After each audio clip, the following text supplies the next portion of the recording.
மக்களே, welcome to Delhi tax. எல்லாருக்கும் happy morning. எப்படா ப்ரோமோ வரும்னு வெயிட் பண்ணிட்டு இருந்தோம். எக்ஸ்பெக்ட் த அன்எக்ஸ்பெக்டட் அப்படின்னு சொல்லும் போதே மனசையும் கொஞ்சம் திடப்படுத்திக்கிட்டு தான் இருந்தோம். இப்போ வந்து பார்த்தீங்கன்னா ரொம்ப அன்எக்ஸ்பெக்டடான ஒரு ப்ரோமோ பார்க்கும்போதே அப்படியே மனசெல்லாம் பதறுது. பார்த்தீங்கன்னா ஆக்சிடென்ட் ஆகி யாருக்காவது ஒருத்தவங்களுக்கு அடிபட்டு உடனே வந்து டெலிவரி ஆகிற மாதிரி காட்டுவாங்க அப்படின்னு எல்லாருமே எதிர்பார்த்தோம். ஸோ இப்போ புரியுது அந்த பிளாக் அண்ட் ஒயிட் எதுக்கு. அண்ட் நம்ம சுவாமியுமே நைட்டு இன்ஸ்டாவில் ஒரு ஸ்டோரி போட்டிருக்காங்க, பிளாக் அண்ட் ஒயிட் பிக்சர் போட்டு. அதுவுமே வந்து ப்ரொமோவுக்கான ஒரு குட்டி ஹிண்ட் மாதிரி தான் நமக்கு கொடுத்தாங்க போல். அதுதான் நமக்கு கிளியராக புரியல போல். பட் ரொம்ப பார்க்கும்போது எப்படி சொல்கிறது, ரொம்ப கஷ்டமாக இருக்குது. சீரியல் தான் அப்படின்னாலுமே அந்த ரத்தத்தோட 2 பேருக்கும் அடிபட்டு இருக்குது. 2 பேரையும் ஹாஸ்பிட்டலில் சேர்க்குறாங்க. ஸோ ஹாஸ்பிட்டலில் போயிட்டு டாக்டர்ஸ் என்ன சொல்ல போகிறாங்க, கண்டிப்பாக பேபிக்கு எதுவும் ஆகாது, அது வந்து கன்ஃபார்ம்டு.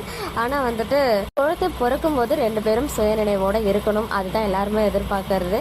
நிறைய பேர் கமெண்ட் பண்ண மாதிரி மெமரி லாஸ் ட்ராக் அப்படின்னு சொல்கிறாங்க இல்லையா, அந்த மெமரி லாஸ் ட்ராக்கே வந்தாலும் நமக்கு வந்து எந்த பிரச்சனையும் கிடையாது.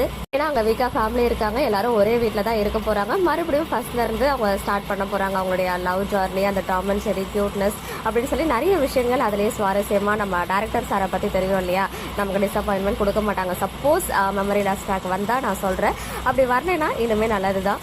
எதுனாலும் நம்ம அக்செப்ட் பண்ணி கோ வித் த ஃப்ளோவாக போயிட்டே இருக்கணும். நமக்கு வேண்டியது நம்ம மகாநதி எண்ட் ஆகக்கூடாது, இன்னும் லாங் ரன்னாக நிறைய எபிசோட்ஸோட ரன் ஆகணும், அதுதான் இல்லையா. ஸோ ஒன்னே இப்படி ஸ்டார்ட் பண்ண வச்சுட்டாங்க. தைப்பூசம் வேற இன்னைக்கு. கண்டிப்பாக நல்லதே நடக்கும் நம்புவோம்.